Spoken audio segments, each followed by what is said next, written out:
A bell that rings, a helmet that fits, and a good understanding of the rules of the road.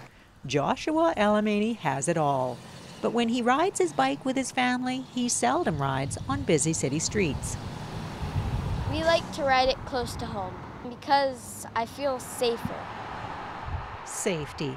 No small consideration when you're riding a bicycle. But thanks to a $50,000 grant that the city has matched, there's something new rolling out on Port Alberni streets. Bike lanes. Yeah, they're brand new bike lanes being installed in the city, so we'll see them all over, hopefully in time, but they're starting out here on Roger Street and on 10th and a few other places. I think it's huge. The ability of cyclists to have, even if it's just paint on the roads, is huge in terms of saying, look, hey, cyclists, you belong here.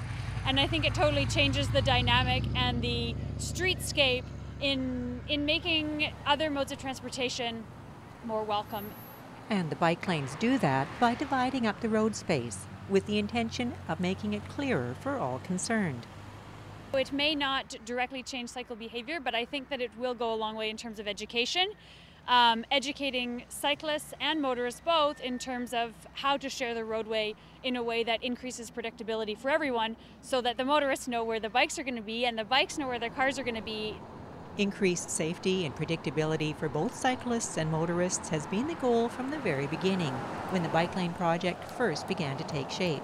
In 2014, there was the Active Transportation Plan put together, and there was a lot of public consultation around that.